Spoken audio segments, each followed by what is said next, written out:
प्रदीपानंद जी बुलाइएगा। बोलिए साहब, त्रिमंत्र। हाँ जी। यस।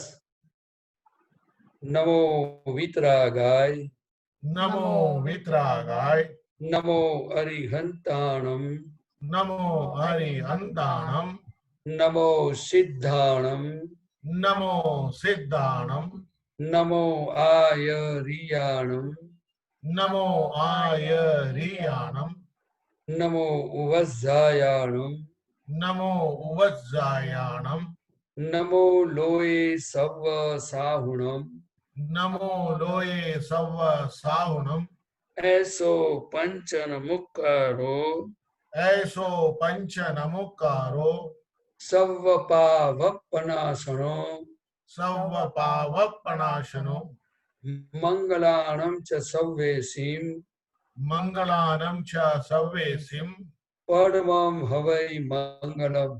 परमं हवै मंगलम्।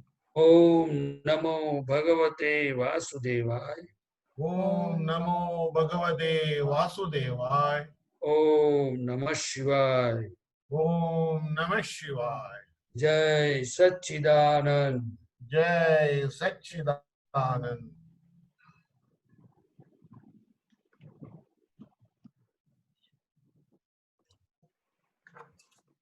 जय सच्चिदानंद। जय Sachchidanand. Thank you Gangadharan ji.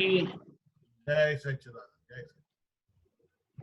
Okay Gangadharan, जी।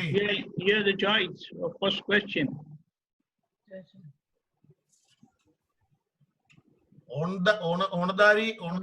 ओणोदारी के बराबर दूसरा कोई तप नहीं है।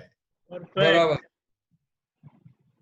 उसका थोड़ा समझाएंगे। दादा भगवान ने बताया कि कोई भी व्यक्ति कुछ भी खाए बिना फास्ट कर सकता है, लेकिन जब वो खाने को बैठता है उसी समय उनको नियम से खाना वो बहुत मुश्किल होता है। और वितराग भगवंतों ने बताया, इसमें कृपाणुदेव और दादा भगवान ने उणोदरी तप के लिए बहुत उन पर थोड़ा जोर दिया है कि उणोदरी तप करने से हमारी तंदुरुस्ती अच्छी रहती है और मेन तो जागृति रहती है। और जागृति रहेगी तो हम हमारा आत्मा का पुरुषार्थ कर सकते हैं, कुछ अच्छे काम धर्म के कर सकते हैं। लेकिन जो खाना ज्यादा खाया तो वो पेट में फिर दारू हो जाता है और इससे हमें नींद आती है, फिर बाद में हमारा काम नहीं होगा। इसीलिए उन्होंने बताया कि मनुष्य जीवन में जो हमें अगर ऐसा अच्छा मार्ग मिल गया है, मोक्ष मार्ग मिला है, तो हमें उणोदरी तप रखना चाहिए। उनकी बात समझना चाहिए कि उणोदरी से क्या क्या फायदा है। मेन तो हमारी जागृति, तंदुरुस्ती और शुद्ध उपयोग में वो बहुत काम आता है। इसीलिए हमें ये उणोदरी व्रत करना बहुत आवश्यक है, जो हो सके तो। बराबर। बाकी जो लोग संसार के लिए जीना है, उनको मौज शौक करना है या ज्यादा लेबर करना है, मजदूरी करना है, काम करना है, तो उनको तो खाना खाना ही पड़ेगा। और जब वो खाना खाएगा तो फिर उनको थोड़ा नींद आएगा तो उनको आराम मिलेगा। और अभी हम सभी महात्माओं के लिए ये उणोदरी तप बहुत जरूरी है। मतलब उणोदरी तप मतलब फास्टिंग। मतलब दादा भगवान ने बताया कि उसकी कैसे बिगिनिंग होती है। तो बोला कि समझो आप 4 रोटी खाते हो और थोड़ा चावल सब्जी खाते हो, तो आप थोड़ा 1 रोटी कम करो, फिर 7-10 दिन के बाद फिर 1 रोटी कम करो। ऐसे धीरे धीरे धीरे अपने को फूड को कम करते जाना चाहिए। और आधा जो स्टमक है उसमें फूड होना चाहिए और 25% उसमें हवा होनी चाहिए और 25% में पानी होना चाहिए। ऐसा मेजरमेंट है जी। आपको थोड़ा बहुत समझ में आया? तो उणोदरी व्रत, उसमें ज्यादा से ज्यादा हमें तली हुई चीज कम खानी चाहिए। जितना हमें आध्यात्म मार्ग में आगे बढ़ना है तो वो पौष्टिक आहार खाना चाहिए, फिर तली हुई चीज कम खाना चाहिए, फिर स्वीट कम खानी चाहिए, जिससे हमारे शरीर में जितनी कैलोरी की जरूरत है वो सब कैलोरी यूज हो जावे और हम जागृत अवस्था में रह सके। बराबर और जब जागृति होगी तो हम हमारा पुरुषार्थ कर सकेंगे। बराबर अगर जो जागृति नहीं है तो पुरुषार्थ कैसे करेंगे? अगर पुरुषार्थ नहीं किया तो पुरुष होने का क्या मतलब? जो हम शुद्धात्मा पद में प्राप्त किया, हम रियल में पुरुष हुए। वो बाहर का जो पुरुष और स्त्री का पैकिंग है वो तो रिलेटिव व्यू पॉइंट है, लेकिन ज्ञान मिलने के बाद रियल में हम पुरुष हुए कि मैं निश्चय निर्णय से केवल शुद्धात्मा हूं। तो हमारे स्वरूप में हम रहेंगे कैसे? और हम स्वरूप में रहेंगे, शुद्ध उपयोग में रहेंगे तो हमारा जो ज्ञाता दृष्टा पद है वो हमारा मन वचन काया की जो अवस्था है, अंतस्करण की अवस्था है, हमारी वाणी है, वो सब हम उनको हमारे ज्ञान में हम देख सकेंगे। तो हमारा अलगपन का अनुभव होगा, शुद्धिकरण प्रोसेस होगा, ज्ञानी की कृपा बढ़ती रहेगी, कृपा बढ़ती रहेगी और हमारा केवल ज्ञान के अंश खुले होते जाएंगे। जी तो ये ज्ञानी पुरुष दादा भगवान ने जो चीज बताई है वो चीज के पीछे कोई उन्होंने ऐसा नहीं बताया कि जो मैं बोलता हूँ वो करो। उन्हें हमेशा ऐसा ही बताया। मैं सत्संग में जितनी बार मैंने सुना है दादा इतना ही कहते थे, ये बात समझो। बराबर जितनी चीज हमें समझ में आएगी इतनी चीज हमारे आचरण में मतलब वर्तन में आएगी। बराबर देखो, इसीलिए ये पूरा विज्ञान हम सभी महात्माओं को दादा को प्रार्थना कर करके उनके अंतर आशय से हमें समझ में आवे वो हमें नक्की करना चाहिए। इसीलिए कृपालु देव की एक बात थी, दादा भगवान ने एक दो बार दोहराया था, वो मैं आपको बताता हूँ। समझ पीछे सब सरल है, समझ पीछे सब सरल है, बिना समझ मुश्किल। ये मुश्किल ही क्या कहूँ। ऐसे वसी वहां श्रीमद राजचंद्र जी कृपालु देव फिर वहां अटक गए, क्योंकि उनके समय में उन्होंने ऐसे वो अपने छोटे गांव में कभी वो ऐसे हाथ रख के देखते हैं ना, तो दादा भगवान ऐसी एक्टिंग करके बताते थे कि कृपालु देव ने ऐसे हाथ रख के दूर दूर तक देखा लेकिन बोला कोई मिलता नहीं है। मतलब इंसान नहीं थे ऐसा नहीं, लेकिन किसी को खुद का स्वरूप जानने की, किसी को इस संसार से दुख से मुक्त होने की भावना होती होगी कि नहीं, वो एक बड़ी समस्या है। आप समझे ना? तो दादा भगवान के पास भी शुरू शुरू में 2-5 आते थे महात्मा, ऐसे करते करते अपना इतना बड़ा ग्रुप हो गया, महात्माओं का इतना समूह हो गया। लेकिन आयुष कम है, हमारे कर्म के गठरिया कॉम्प्रेस कर करके दादा बोलते थे भरे हुआ माल है, हमें जागृत रहना जरूरी है। जितना हो सके इतना जागृति होगी तो पुरुषार्थ होगा।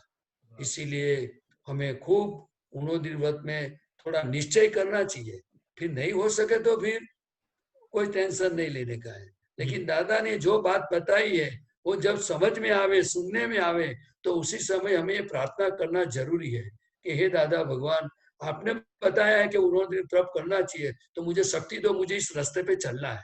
बस इतना नक्की तो करना चाहिए, इतनी प्रार्थना करनी चाहिए, वो हमारा फर्ज है। फिर बाकी का काम जो है वो कुदरत करेगी। जो मैं आपको एक बात बताता हूँ, ऐसा बताना नहीं चाहिए, मुझे कुछ चाहिए नहीं, लेकिन दादा की कृपा की बात बताता हूँ।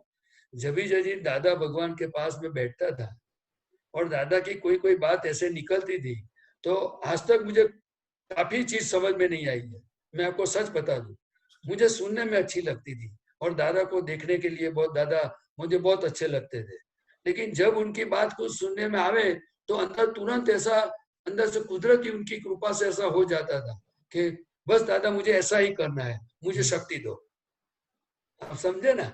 जैसे ब्रह्मचर्य की बात हो, कोई ज्ञान की बात हो। जैसे एक समय में दादा भगवान ने मुझे, हम सब सत्संग में बताया था कि एक राजा था, तो उन्होंने ऐसा फरमान कर दिया, करीब करीब 90 से 100 साधु थे, तो उन्होंने, राजा ने बोला कि अगर आप जो ये आत्मधर्म की जो आप छोड़ नहीं दोगे तो मैं आपको आटे की तरह मैं आपको चक्की में पीस दूंगा। तो वो सभी साधुओं ने वो चक्की में पीस गए।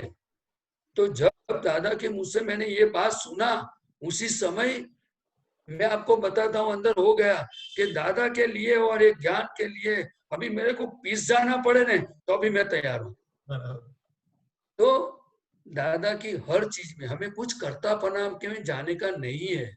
हमें दादा की बात सुन सुन के जो चीज हमें अंतर में कुछ अच्छी लगे और लगे कि ये मेरे काम की चीज है, तो उसी समय हम दादा को प्रार्थना करके निश्चय कर सकते हैं, शक्ति मांग सकते हैं। इतना हमारा काम है, ऐसा मेरी समझ में आता है।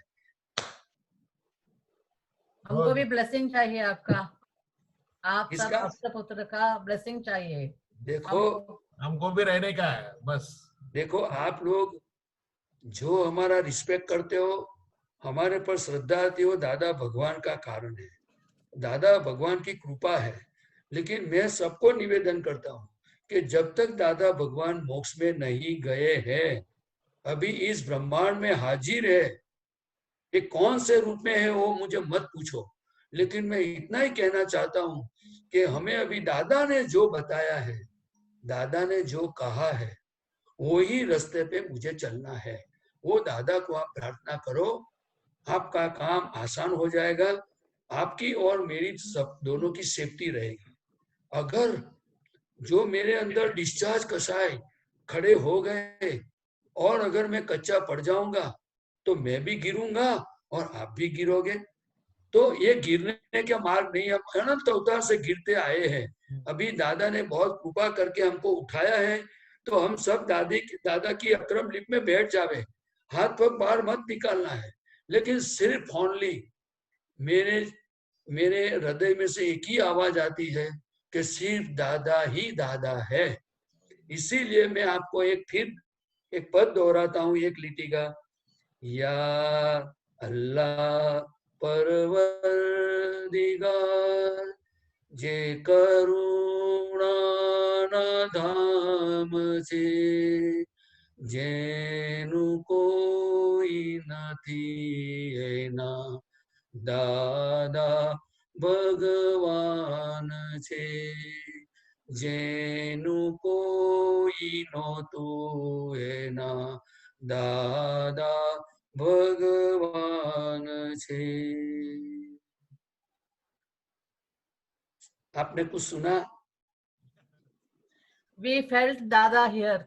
हमारे सबके लिए और आने वाले दिनों में भी 80,000 साल तक कोई ऐसा अवतार होने वाला नहीं है। जब मैं महाबलेश्वर, दीपक आनंद जी को पता है, मैं महाबलेश्वर दादा भगवान के साथ गया था, तो एक होटल के अंदर दादा ने सत्संग किया। होटल के चौगान में सब हम बाहर बैठे थे। उसी समय किसी ने सवाल पूछा तो दादा ने बताया, न भूतो न भविष्यति, ये लास्ट मतलब लास्ट उजाला है, आप अपना काम निकाल लो। और मैं सभी को निवेदन करता हूँ कि आप सभी माता जी, देवी देवता, कुल देवी, गुरु जी, सबका विनय करो। लेकिन जो अगर दादा के भगवान के प्रति जो श्रद्धा आई है तो उनको छोड़ो मत। उनके पास इतना ही बोलने की जरूरत है, दादा भगवान मेरा कल्याण करो। और मैं तो इससे आगे बताना चाहता हूं, लेकिन ये बात सबको पसंद नहीं आएगी। लेकिन फिर भी जो अगर आपकी जगह पे अगर कोई समझो कि जिन्हें दादा को नहीं देखा है, वो जो दादा की बात सुनने में आवे, तो मैं सिर्फ एक ही बात बोलूंगा कि जब तक आपको मिलूंगा नहीं, आपके चरण में मेरा सर रखूंगा नहीं, तब तक मुझे मोक्ष के दरवाजे में जाना भी नहीं है। सिर्फ आपका थप्पा मुझे चाहिए, आपके दर्शन चाहिए, आपके चरण चाहिए, आपका जो हाथ है वो मेरे सर पे चाहिए, तभी मैं मोक्ष के दरवाजे में जाना चाहता हूं। तब तक मुझे कुछ नहीं चाहिए। लेकिन इतनी धीरज, इतनी स्थिरता रहना इस काल में मुश्किल है। इसीलिए मैं नहीं कहता हूं कि आप मेरे साथ चलो, लेकिन मैं इतना जरूर कहूंगा कि हमारा जितना हो सके, दादा की कृपा से हमें जो प्राप्त हुआ है, सभी महात्माओं को प्राप्त हुआ है, सबका लाभ लो, आप प्रोग्रेस करो, लेकिन दिल में दादा दादा दादा भगवान ना असीम जय जयकार हो, वो रखो, काम हो जाएगा। वही है हमारे मन में हमेशा। एकदम बराबर। अभी दादाजी का दर्शन मिला हमको। जरूर मिलेगा। अभी मिला, अभी मिला हाँ, आपका सुन के। दादा भगवान ने बताया, जो मुझे याद करता है ना, उनके साथ हमेशा मैं हूं। लेकिन मुझे याद करने वाले लोग बहुत कम होते हैं। सब इस दुनिया की सभी चीजें लोगों को पसंद आती है, लेकिन हम ये कोट लकी है। टोपी वाले चेहरे को किसको याद आएगा, किसको पसंद आएगा? ये काली टोपी, ये पुराना ड्रेस, और ऐसे ऐसे अपने वडील जैसे दिखते हैं, इसके कौन भगवान मानेगा? दादा उनके समय में बताते थे कि कोई चमत्कार करो तो दुनिया को सब पसंद आता है, लेकिन यहाँ चमत्कार वमत्कार कुछ नहीं है, क्योंकि यहाँ टोटली पुण्यानुबंधी, पुण्य से मिलते हैं और उनका काम होता है। हम काम निकालने के लिए आए हैं, नाम निकालने के लिए नहीं। आप समझे? बराबर। नाम और नाम की सभी माया हमने ज्ञानी पुरुष के चरण में रखना चाहिए, तभी काम निकल जाएगा। એટલે આપણે બધાએ नाम કાઢવા માટે જીવવાનું નથી, काम निकालने के लिए एक एक सांस और एक एक पल जो दादा की कृपा से चले वो मार्ग पे, तो हमारा धन्य हो जाएगा जीवन। बस इतनी ही बात समझने जैसा है। बहुत धन्यवाद। कोटि जय कोटि सच्चिदानंद। प्रणाम। कोटि जय कोटि ऐसे प्रणाम। और कुछ बताइए जी। जय सच्चिदानंद। सब कुछ मिल गया अभी। नहीं अभी ऐसा तो थोड़ी, ये तो दादा को रोज सुनते थे फिर भी प्यासे रहते थे, क्योंकि दादा की बात सुन के आनंद बहुत आता था। फिर भी आज जब बैठता हूँ तब याद आता है मुझे कि काफी काम निकालने का बाकी रह गया। तो कि काम कौन सा निकालने का? तो जो मुझे उनकी हाजिरी में जो मेरी गलतियां बताने की थी वो मैंने नहीं बताई, मेरी जो कमजोरियां थी उनके चरणों में रखने थी वो नहीं रखी। और आज मैं अकेला बैठ बैठ के दादा को चित्रपट के सामने और उनको याद कर करके सब बताता रहता हूँ। जो उनकी हाजिरी में मैं शुद्ध हो गया होता तो आज मेरी कम मेहनत हो गई होती, और मैं पूरे उनकी जो भावना थी वैसे मैं आत्म स्वरूप में हमेशा आनंद करते करते मैं जीता रहता था, लेकिन नहीं जी सकता हूँ। अभी बहुत सारे घने बादल आते जाते हैं, कर्मों के धक्के लगते हैं, शुद्धात्मा पद कभी कभी बिछड़ जाता है, फिर शुद्धात्मा में आता हूँ, आज्ञा की पुरुषार्थ करता हूँ आज्ञा के लिए, लेकिन फिर भी कच्चा पड़ जाता हूँ। इसीलिए मेरा तो एक ही लक्ष्य है कि मुझे इस दुनिया में कुछ जानना नहीं है। जो जानने की चीज थी कि मैं शुद्धात्मा, वो मुझे दादा ने दे दिया है। अब ये मुझे सिर्फ एक ही चीज करनी है कि दादा ने बताया मेरी आज्ञा हो मैं हूं, बस कोट टोपी वाले दादा भगवान के दर्शन हो गए, और दादा ने बताया कि 14 लोक का नाथ मेरे अंदर प्रकट हो गया है, उनको मैं नमस्कार करता हूँ, वो मेरी श्रद्धा में है। लेकिन आज्ञा स्वरूप दादा भगवान का दर्शन के लिए जे चक्षु प्रभु दर्शन करे ते आँख ने पण धन्य छे।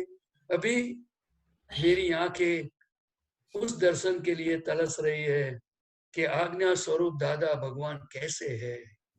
वो आज्ञा स्वरूप दादा के दर्शन जब हो जाएंगे मेरा, तब मैं मानूंगा कि अब मेरा काम पूरा हो गया। लेकिन आज्ञा स्वरूप दादा के दर्शन के लिए क्या प्यासी है। और मैं शायद ऐसा भी मानता हूँ कि हम सभी की आंखें इसीलिए ही तरसती होगी कि दादा के दर्शन के अलावा हमें और कुछ नहीं चाहिए। अगर मैं जो बोलता हूँ वो मुझे विश्वास है कि हम सबकी यही भावना होगी। वही डेफिनेटली सेम। बहुत मिला आज। जय सच्चिदानंद। जय सच्चिदानंद। आगे बढ़ते हैं। अशोक जी।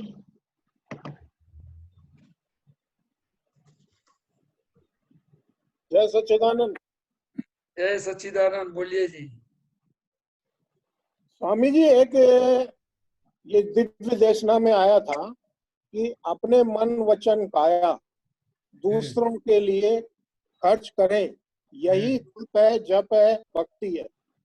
तो ये दूसरों में क्या क्या आ जाता है? मतलब अपने दूसरों में परिवार तो वाले कौन कौन दूसरों में आ जाते हैं? मतलब ये पूछना चाहता हूँ। दादा भगवान ने बताया कि ये मनुष्य जीवन मन वचन काया परोपकार के लिए होना, वो भावना पहले होनी चाहिए। जी सर। और ये सच्चे दिल से जब भावना होती है तो फिर दादा ने व्यवहार में बताया कि अगर आपके पास आपका शरीर अच्छा है तो कोई किसी को हेल्प करो। आपके पास अगर बुद्धि है तो किसी को अच्छे रास्ते पे उनको हेल्प करो। आपके पास थोड़ी लक्ष्मी है तो अच्छे रास्ते पे खर्च करो। आप समझे? अगर वजी स्पीच है, अगर अच्छा बोलना आता है तो वाणी से कपट मत करो। किसी को चीट मत करो, किसी को अच्छी सलाह दो जिससे वो उनका व्यवहार में भी अगर प्रगति हो। तो दादा भगवान ने बताया कि ये आम का पेड़ है, वो खुद की आम खुद नहीं खाता है और हमेशा जब आम आती है तो झुक जाता है। तो वैसे हम उसमें से कुछ सीखना चाहिए। तो वो लकड़ी भी देता है, छांव भी देता है, फ्रूट भी देता है। तो इसी तरह अगर कोई पत्थर मारता है फिर भी वो आम देता है।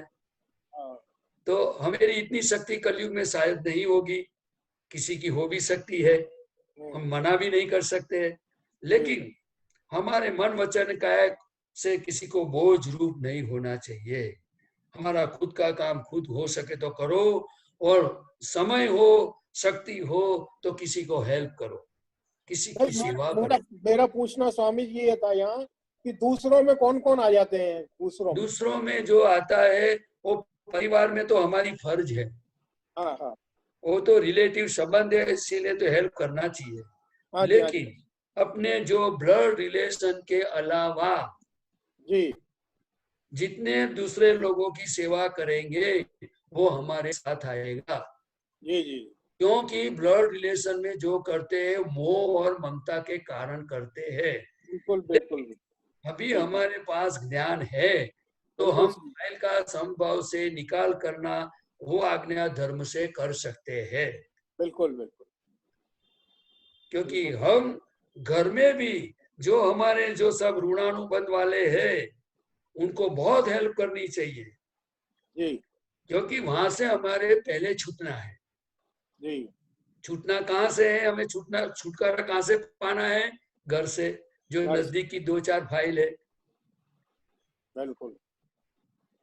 इसीलिए दादा ने बताया कि दादा भगवान की आपने जब पूछा तो मैं बताता हूँ।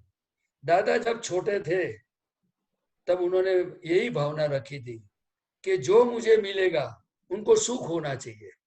उन्होंने ऐसा नहीं बोला था मेरा रिलेटिव और मेरे गांव वाले और मेरे समाज वाले, मेरे नेबरर, उन्हें जो मुझे मिलेगा उनको सुख होना चाहिए।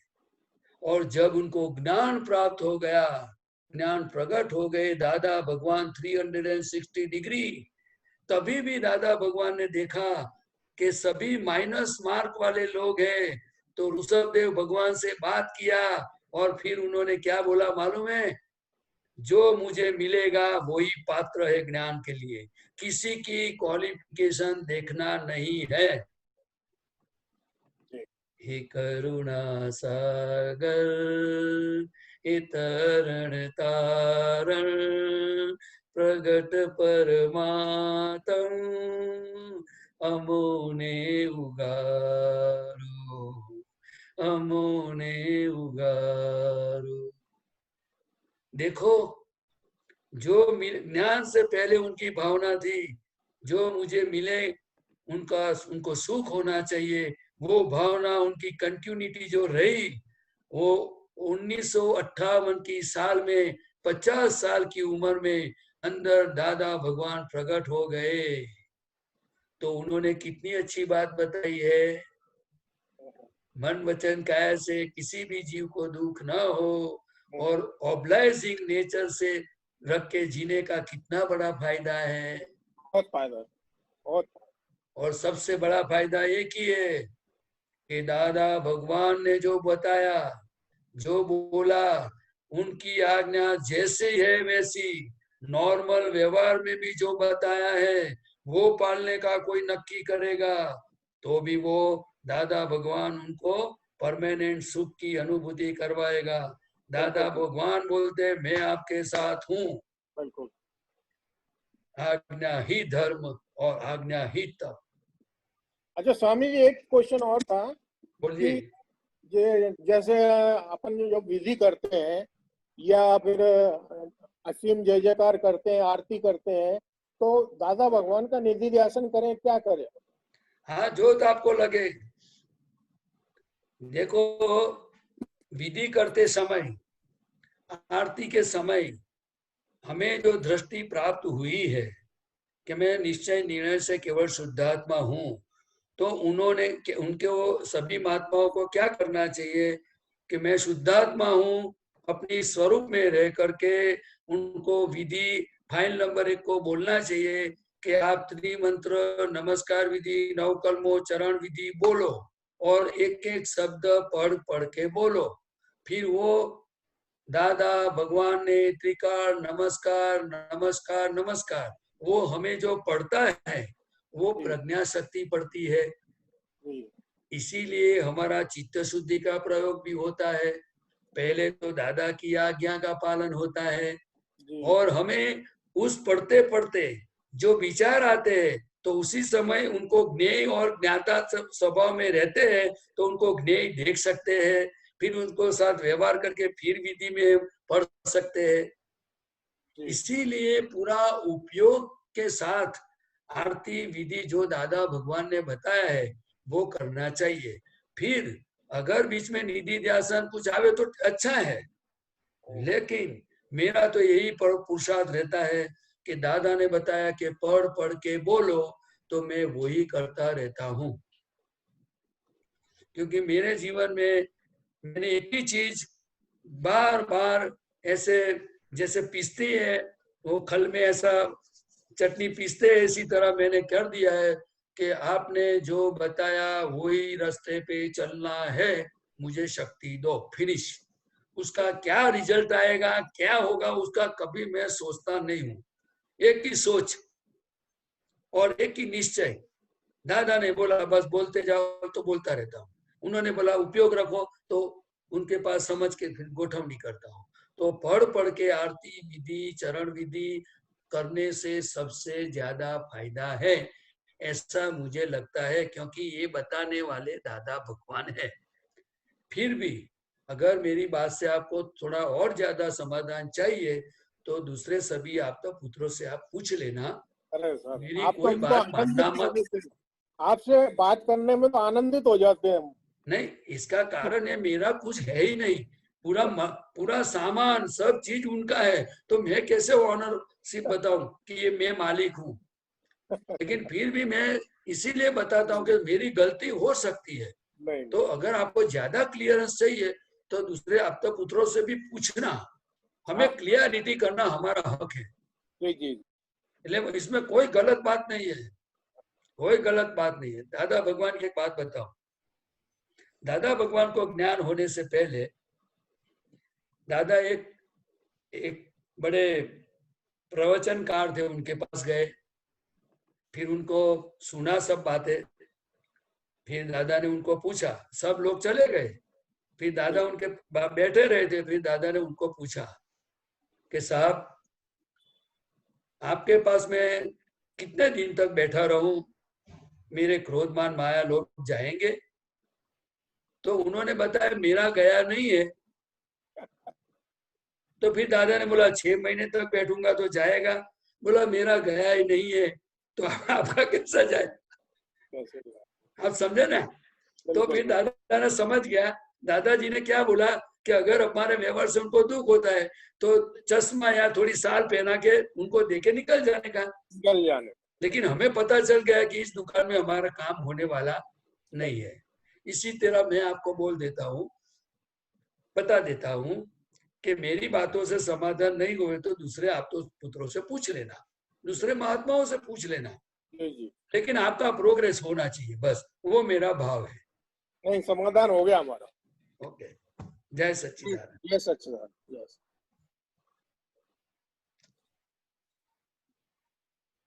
जय सच्चिदानंद। गीता बेन अलवर। जय सच्चिदानंद स्वामी जी। जय सच्चिदानंद। स्वामी जी, दादा ने लौकिक संयम और अलौकिक संयम को कैसे बताया था? अच्छा, जो लौकिक संयम महीना क्या होता है कि बाहर की जो हमारा व्यवहार होता है ना, वो सब कंट्रोल में होता है, मतलब नियंत्रण में होता है। जैसे कितना खाना, कितना बोलना, कैसे व्यवहार करना, आप समझे ना? जैसे कोई डिसाइड करते हैं कि भाई मेरे इतने समय तक काम करने का, किसी के साथ ज्यादा मगजमारी नहीं करने का, आने जाने का संयम रहता है, खाने पीने का रहता है, आप समझे ना? सब कोई बोलते हैं इस, और भगवान ने बताया जो संयम है वो अलौकिक संयम है। वो क्रोध मान माया लोभ का जो संयम है उनको संयम बताया। जहाँ क्रोध होने का समय आया और हमें अगर जागृति हो गई, अंदर जागृति खड़ी हो गई कि भाई ये तो प्रदीप भाई को गालियां दे रहा है, ये तो प्रदीप तेरा उदय है, ये तो व्यवस्थित करता है, वो तो शुद्धात्मा है और मैं शुद्धात्मा आपके साथ हूँ, तो वो तो अपने कर्मों से छुड़वा रहा है। ऐसी जो हमारी समझदारी जो जागृति रहती है, तो फिर क्रोध जो खड़ा होने का समय पर क्रोध नहीं किया, अगर मतलब खड़ा हो गया लेकिन उनको पोषण नहीं मिला, तो उनको संयम बोला जाता है। वैसे आज्ञा धर्म से जितने जितने हम जिएंगे तो हमारा संयम बढ़ता जाएगा। क्रोध मान माया लोभ का संयम उन्होंने, भगवान ने संयम बताया, आप समझे? जो भगवान ने बताया वो संयम में आत्मिक जागृति है। क्या है वो? जागृति बिना संयम रहेगा ही नहीं। और जागृति जब तक ज्ञान नहीं है तो कैसे जागृत? ज्ञान महीना प्रकाश, हमारा हिताहित का भान रहेगा तो संयम के रास्ते पे चलेंगे। लेकिन हमारा हिताहित क्या है वो हमें जब पता नहीं चला, वो समझ में बराबर बैठेगा नहीं, तो हम कैसे संयम का पुरुषार्थ होगा?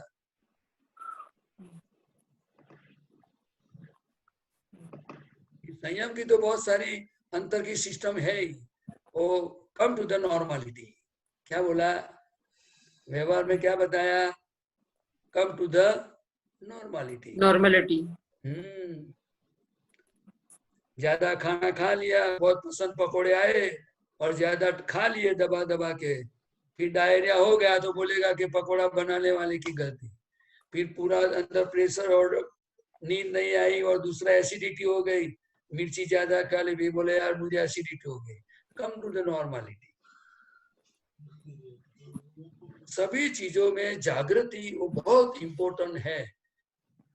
इसीलिए जिनको मोक्ष में जाना है या नहीं जाना है वो अलग बात है, लेकिन बिना नॉर्मलिटी, बिना समझ तकलीफ बढ़ती रहेगी। इसीलिए हमें सभी ज्ञान, व्यवहार का ज्ञान भी जरूरी है और व्यवहार ज्ञान से आत्मज्ञान की ओर हम जा सकते हैं। इसका मैं आपको एग्जांपल बताऊं।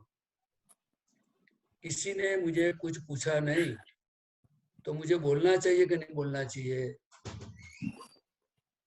तब नहीं बोलना चाहिए। बराबर। दूसरा, अगर मैं एक परिवार के अंदर हूं, अगर समझो कोई व्यक्ति क्या करता है, कहाँ जाता है, तो मुझे उनके बारे में इंटरफियर करना चाहिए कि नहीं करना चाहिए? नहीं करना चाहिए। हमें क्या देखना चाहिए? दादा भगवान ने एक अच्छी बात बताई, मैं आपको बताता हूँ। दादा भगवान ने बताया कि जो हमें मोक्ष में जाना है, अगर व्यवहार में सुखी रहना है, तो हमें अंतर में रखना चाहिए कि अगर कोई मुझे पूछे नहीं तो बहुत अच्छा। क्या रखना चाहिए? अगर कोई कोई अगर मुझे पूछे कुछ नहीं। भी नहीं पूछे तो बहुत अच्छा। अगर कोई पूछने आवे तो बोझा लगना चाहिए कि नहीं, क्योंकि हम शुद्धात्मा के ध्यान में रहे तो अच्छा है कि नहीं। लेकिन इस काल में डिस्चार्ज और विपरीत बुद्धि और भरा हुआ माल हमें कैसे मार खिलाता है। वो क्या करता है, वो क्या करता है, वो कहाँ गया, वो कब आया, कितने बजे आया, कितने बजे गया, कौन कौन गया, क्या किया, क्या खाया, उसमें ही पूरे दिन घूमता रहता है, घूमता रहता है। वो आत्मा है कि पुद्गल है?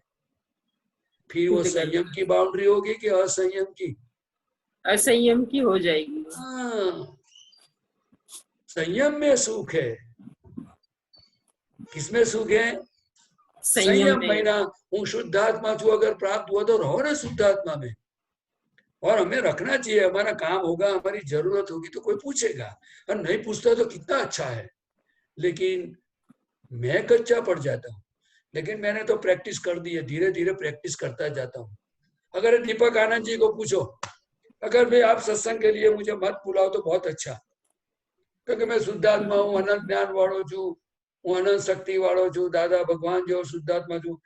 108 बार नमो हरियंताणम, नमो हरियंताणम, नमो हरियंताणम करके सिमंदर स्वामी को 108 बार नमस्कार करूं, नमो हरियंताणम, दादा भगवान ना असीम जयकार, वो 10 मिनट बोलूं, वो मन वचन काया से अलग रहूं। बोलो तो अच्छा है कि नहीं है? अच्छा है, लेकिन सत्संग में आना बहुत अच्छा है। नहीं, आप लोग तो ऐसा ही बोलोगे, आप अभी लोग मेरा तो, क्योंकि आप लोग मेरा पक्के जवाब नहीं हैं। सुना। लेकिन लेकिन मेरे कहने, मेरा जवाब तो सुनो। हाँ बोलो। आप दादा भगवान को मानते हैं ना? 100%। दादा भगवान ने बताया है, अगर आपको आज्ञा में प्रगति करना है तो अकेले रूम में बैठकर कभी नहीं होगा। अभी लोगों इसीलिए के आपने बीच निकाल दिया बोची डाल के।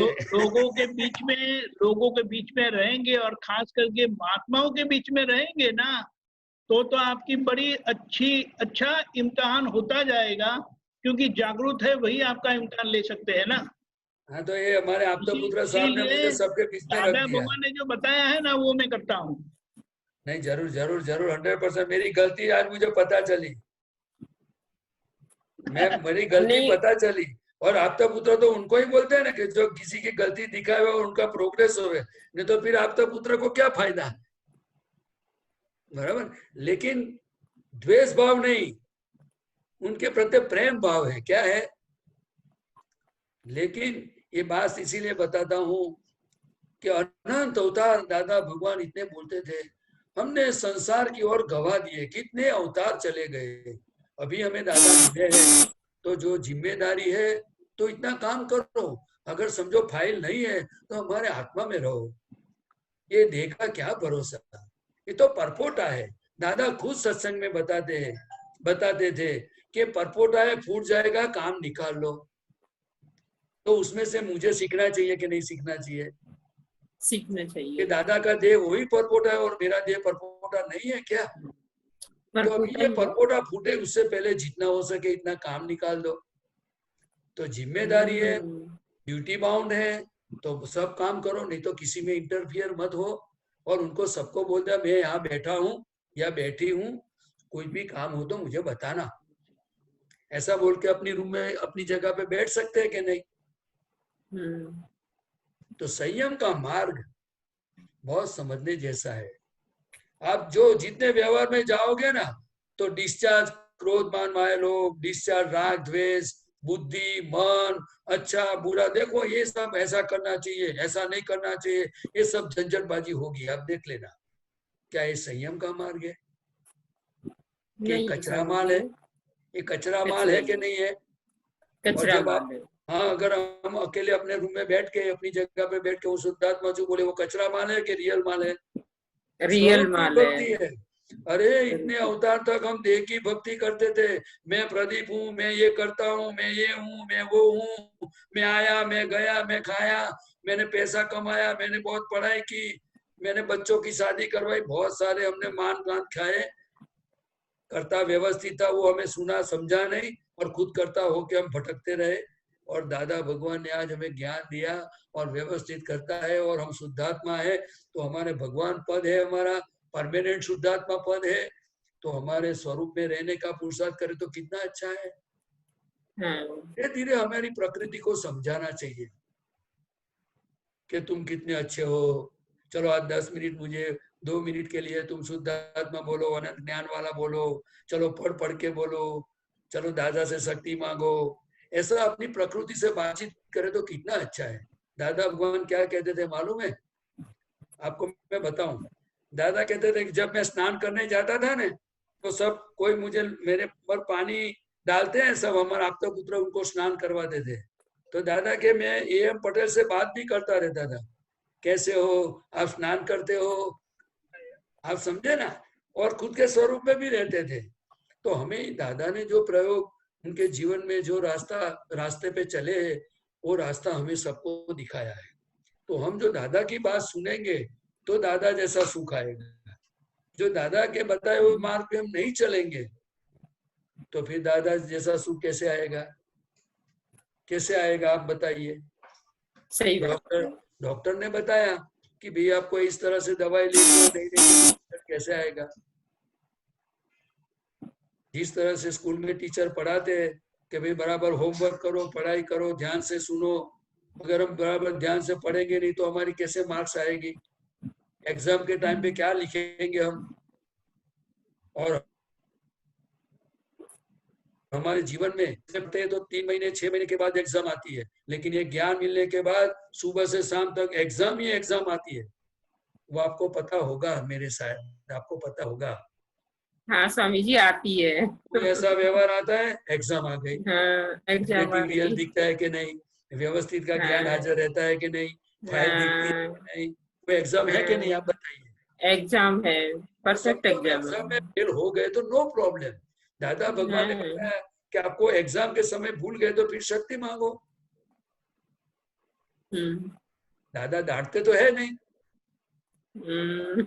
अगर एग्जाम में फेल हो गए तो केवल ज्ञान किसका अटकेगा? हमारा ही अटकेगा।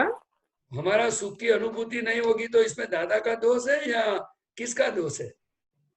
हमारा ही दोष है। एग्जाम है। और शुद्धात्मा स्वरूप ये क्या कोई शब्द होगा? क्या होगा? शुद्धात्मा महीना हमारा परमात्मा पद है। उनकी जितनी जितनी ज्ञानी पुरुष की कृपा से हमारा पद की, हमारा स्वरूप की कीमत हमें समझ में आएगी कि ये देह से मैं अलग हूं, ये देह मुझे दुख देता है, वो टाइम पे खाना मांगता है, और शुद्धात्मा खाना भी नहीं मांगता है। ये देह के लिए क्या क्या चाहिए उनको? थकान होती है तो उसको बैठना चाहिए, बैठने के लिए चाहिए, आराम के लिए सोना चाहिए, उसको अच्छी चादर चाहिए, अच्छे ग्लास में पानी चाहिए। शुद्धात्मा कुछ मांगता नहीं है। तो मेरा स्वरूप कितना निरालम है, कितना स्वतंत्र है, मैं कितना स्वतंत्र हूं। दादा भगवान ने हमें क्या दिया?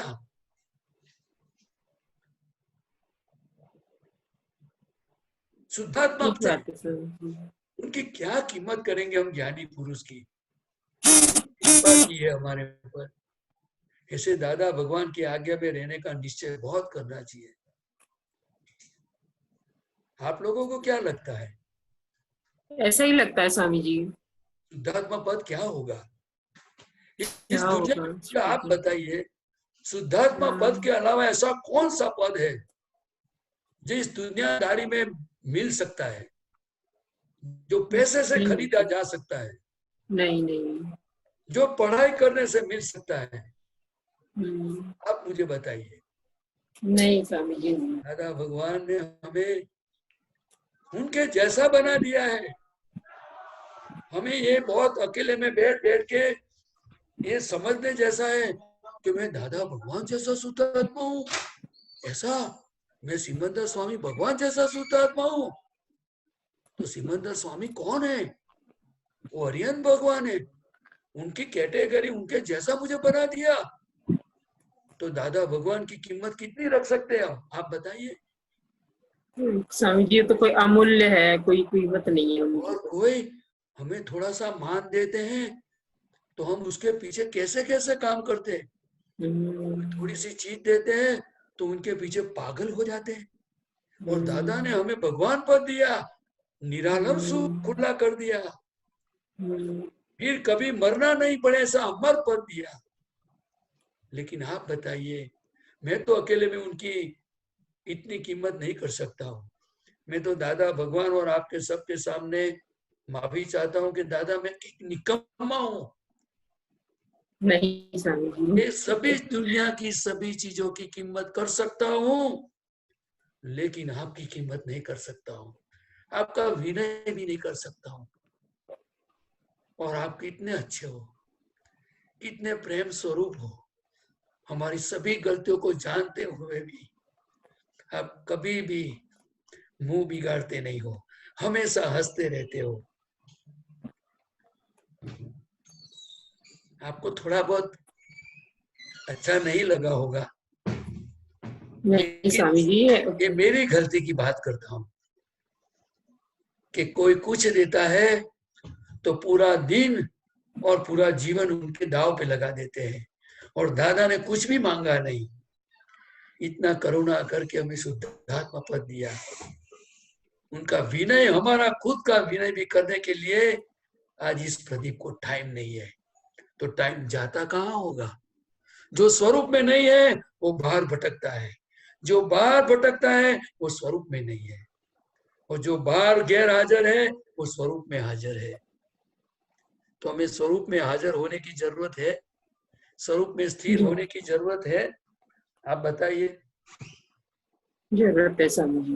आपने समझो, एक एक दो दो मिनट करके भी कर सकते हैं कि नहीं? कर चाहे आधा सकते घंटा, स्वामी जी, एक घंटा नहीं कर नहीं सकते। बैठने का है। दादा भगवान ने कहा नो लॉ लॉ, कभी कोई कायदा नहीं लगाया है।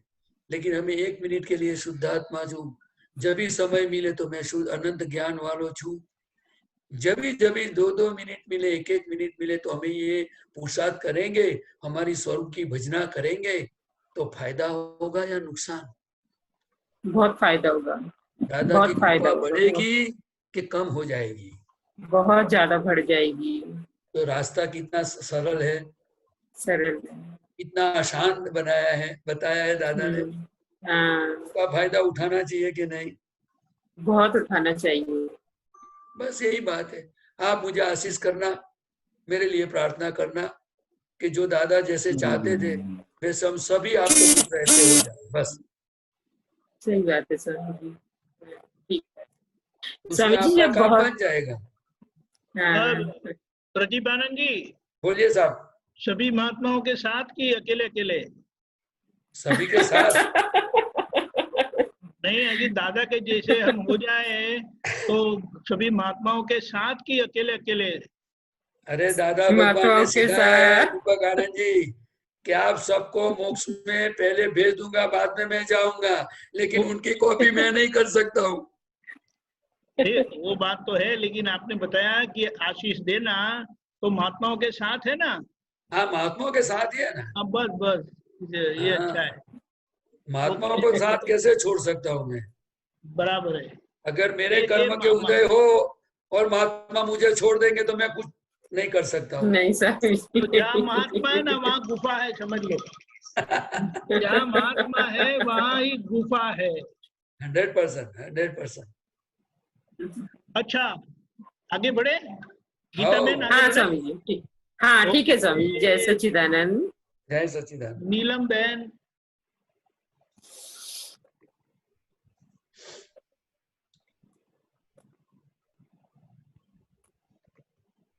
नीलम बहन। जय सच्चिदानंद स्वामी जी। जय सच्चिदानंद। हाँ स्वामी जी, मुझे ये जानना था कि हमें भावों की तो स्वतंत्रता होती है, और तो आगे जो व्यवस्थित शक्ति के अकॉर्डिंग जैसे जो भी आगे होगा वो सब व्यवस्थित है, तो मेरे में भाव क्या होंगे ये भी व्यवस्थित है, मैं कैसे भाव करूंगी ये भी व्यवस्थित होता है।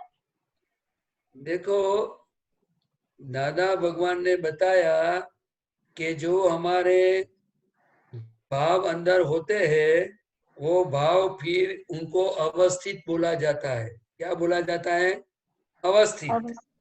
फिर जब ये देह चला जाता है तो फिर पूरा एक कुदरत के कंप्यूटर में जाता है, फिर वहां से जो रिजल्ट आता है उनको व्यवस्थित बोला जाता है। जो चीज हो जाने के बाद व्यवस्थित कहा जाता है। जब तक जो चीज परिणाम स्वरूप फल स्वरूप नहीं आती है तब तक वो अवस्थित है। क्या है? अवस्थित। जैसे कि आपने एग्जाम दिया और जब रिजल्ट आया वो व्यवस्थित है, और एग्जाम दिया तब तक अवस्थित है। क्या है? एग्जाम दिया तब तक अवस्थित। हाँ, तो हमने कैसी एग्जाम दी है वो रिजल्ट के ऊपर से पता चलता है। इसीलिए दादा भगवान ने बताया कि जो जो कर्म फल भोगने के लिए, हमारे फल देने के लिए सन्मुख होता है, जो जो भोगवटा आता है उसके पर से हमें पता चल जाता है कि हमने क्या गलती की थी। और जो जागृत पुरुष है वो उस गलतियों में नई गलती करता नहीं है, और फल भोगते समय वो जागृत रहता है और वो सुधार कर सकता है। और ज्ञान ही महात्मा है, वो सुधार करने की जरूरत नहीं है। वो जो फल भोगता है वो फाइल नंबर 1 है और वो खुद शुद्धात्मा है, इसीलिए वो आज्ञा में रहता है। तो वो कर्म की निजरा हो जाती है, महीना शुद्धिकरण हो जाता है। इसलिए नया कर्म बनता नहीं है, और जो पुराने किए हुए कर्म है वो खत्म हो जाते हैं, 0 हो जाता है। अब समझे? जी, मतलब पर भाव करने की तो स्वतंत्रता है। भाव करने की स्वतंत्रता कभी तक है जब तक देह वो मैं हूँ और मैं करता हूँ, तब तक भाव की स्वतंत्रता है। और जब शुद्धात्मा पद की प्राप्ति हो गई, बाद में भाव स्वतंत्रता खत्म, फिर स्वभाव खुला हो जाता है। इसीलिए जो महात्माओं ने ज्ञान की प्राप्ति की है, शुद्धात्मा का लक्ष्य बैठ गया है, शुद्धात्मा स्वरूप की प्राप्ति हुई है, उनको भाव और अभाव का चक्कर में से दादा भगवान ने निकाल दिया है। अच्छा, तो भाव होंगे तो वो नीलम के होंगे। मैं तो शुद्ध आत्मा हूँ, मेरे कोई भाव नहीं, ऐसा? वो भाव है ही नहीं। वो अंदर जो भी है वो पड़ा हुआ माल है। आपको शुद्धात्मा पद की प्राप्ति हुई है ना, जी। तो हाँ। फिर आप शुद्धात्मा है, और जो अंदर परिणाम खड़े होते हैं वो जो भी है वो सब डिस्चार्ज माल है। दादा भगवान ने बता दिया, अभी आपको भाव बंद हो गया, भाव महीना चार्ज, भाव महीना कर्म। आप समझे? और अभी ज्ञान मिलने के बाद ये कर्म चार्जिंग बंद हो गया, ले भाव और अभाव बंद हो गया। लेकिन फिर भी ये जो कीर्तन भक्ति रखना है, सेवा करना है, जो भी अच्छे बुरे भाव आते हैं वो अंदर जो उनको भाव बोलते हैं हम हमारी भाषा में, लेकिन वो सब डिस्चार्ज है। क्या है? बराबर, वो पहले किए हुए कर्मों के वो है डिस्चार्ज। बस जो भी है, मन का लेवल पर हो, बुद्धि का लेवल, सब डिस्चार्ज है। बस इच्छा हो फिर भी डिस्चार्ज है। क्या है? वो डिस्चार्ज है।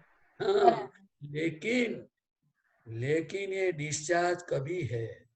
डिस्चार्ज तो है ही, लेकिन हमें शुद्धात्मा पद में जागृत रहना है।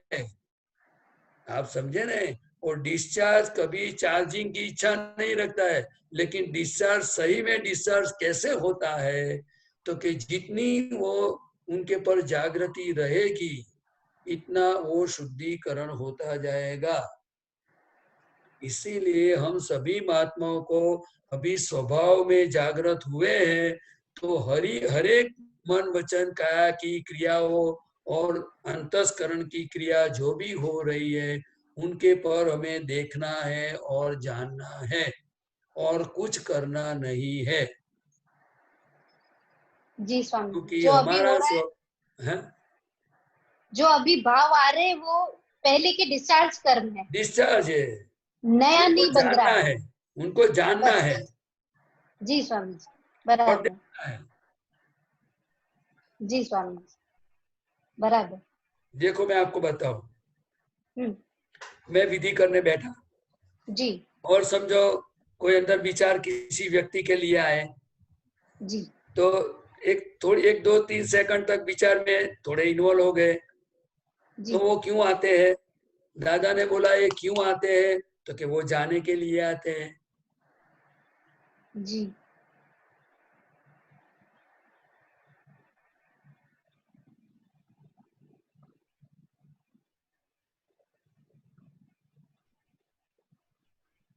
आप समझे? जी, तो वो विचार हमें, जाने के लिए आते हैं। हाँ, तो जागृत रहना है। सभी विचार, सभी इच्छाएं, सब कुछ जाने के लिए आता है। और हमने क्या क्या चार्ज किया था, कैसे कैसे पूर्व भाव में भाव अभाव किए थे, कैसी डिजाइन थी, वो सब हमें देखने को मिलती है। लेकिन हम शुद्धात्मा पद में रहना है, उनको देखने और जानने वाले ही हम हैं। हम विचार नहीं है, हम इच्छा नहीं है, वो सब पुद्गल भाग है, वो डिस्चार्ज भाग है, जी स्वामी जी, वो बराबर। विनाशी है, हम अविनाशी है। वो स्थूल है, हम सूक्ष्म है। जी, वो अवस्था है, क्या है? वो अवस्था है। अवस्था है, और अवस्था संयोग है, वियोगी स्वभाव के है, और मैं परमानेंट हूं। ये सब पूरा विज्ञान समझ समझ के अप्लाई जैसे जैसे अंदर करते जाएंगे तो छूटापना का अनुभव होता जाएगा। जी और स्वामी। वहां ज्ञानी पुरुष की कृपा है, यही पुरुषार्थ है, वही शुद्ध उपयोग है। क्या है? उसका फायदा उठाओ, वो सेटिंग करो।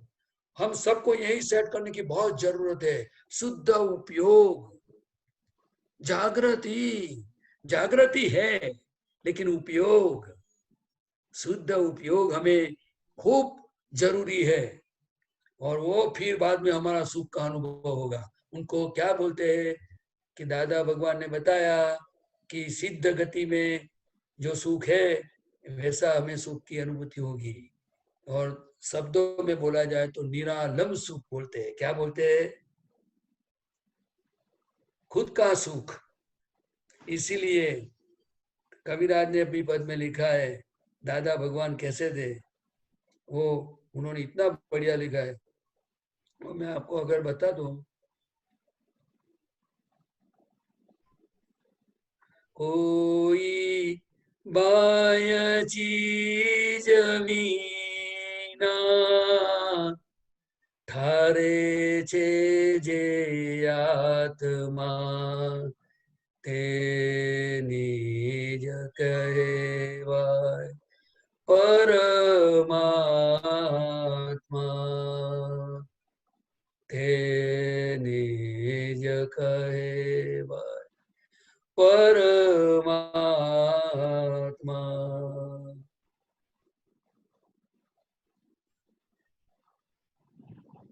कैसा आत्मा दिया है? चॉकलेट नहीं दिया, कोई लालच नहीं दी, कोई खोटे गलत आश्वासन नहीं दिए। सिर्फ चरणों में सर रखा, सर पे हाथ रखा और खुद का सुख खुला कर दिया। फिर भी दादा भगवान कहते हैं कि मैं निमित्त हूं, आपका सुख तो मैं खोलने का सिर्फ निमित्त हूं, मैंने कुछ नहीं किया। ऐसे दादा भगवान के लिए मैं क्या बोल सकता हूं? मेरे पास कोई शब्द नहीं है। हम क्या कह सकते हैं, क्या कीमत कर सकते हैं? इसीलिए ये गाने के बताने के पीछे एक ही मेरा आशय है, ऐसे दादा की आज्ञा में रहने का निश्चय पक्का करे हम सब। दादा ने बताए हुए मार्ग पे चले, कुछ नहीं आवे तो दादा दादा दादा करे। ज्ञान भी समझ में नहीं आया तो दादा के चरणों में छोड़ दो, दादा मेरा काम आप करो बस, मैं बरकत वाला नहीं हूं। समझने वाले को इशारा काफी होता है, जो समझ बैठ गई तो काम आसान है। दादा कहते थे कि अगर आप सोनार के पास जाओ तो कितना भी सोने के अंदर मिक्सिंग हुआ हो, लेकिन कभी डांटता है? वो तो बोल देता है कि इतना कैरेट सोना है और बाकी का पित्तल है। अगर आप बोलो तो मैं से दोनों को अलग कर दूं, लेकिन डांटते हैं कभी सोनार? वैसे दादा भगवान है, आप समझे ना? तो काम उठा लो। ज्ञान मिला है एक ही भक्ति के मैं शुद्ध आत्मा हूं, वो पक्का करो।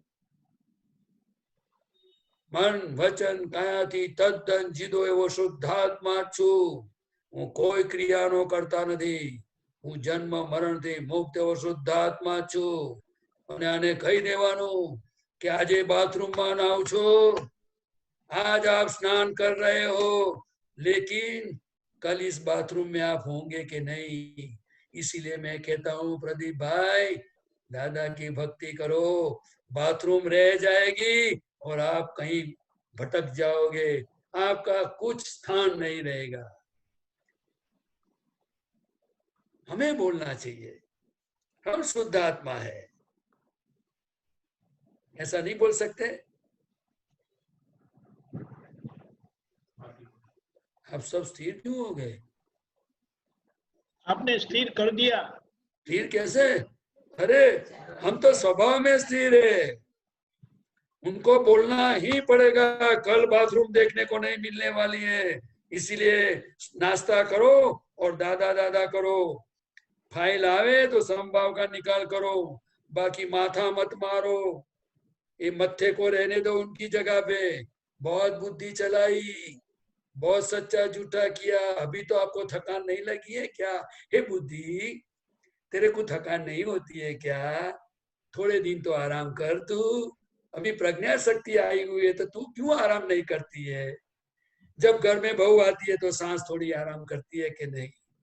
तभी प्रज्ञा शक्ति बहू है और तू बहुत सालों से है, तो तू अभी बुद्धि हो गई। बुद्धि, अभी तू सांस की जगह पे आराम करो और बहू को काम करने दो।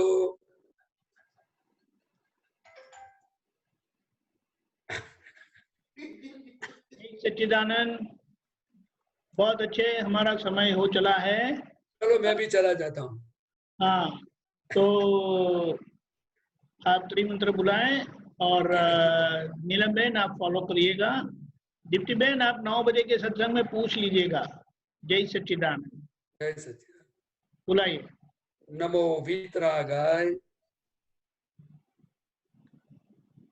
नमो अरिहंताणम, नमो अरिहंताणम, नमो सिद्धाणम, नमो सिद्धाणम, नमो आयरियाणम, नमो आयरियाणम, नमो वज्जायाणम, नमो वज्जायाणम, नमो लोये सव साहुणम, नमो लोये सव साहुणम, ऐसो पंचन मुक्कारो, ऐसो पंचन मुक्कारो, तव पावपणासनो, सव पावपणासनो, मंगलाणम च सव्येसीं, मंगलाणं च सव्येसीं, परमं हवै मंगलम। परमं हवै मंगलम्। ओम नमो भगवते वासुदेवाय, ओम नमो भगवते वासुदेवाय, ओम नमः शिवाय, ओम नमः शिवाय। जय सच्चिदानंद, जय सच्चिदानंद। जय जय सच्चिदानंद। सच्चिदानंद।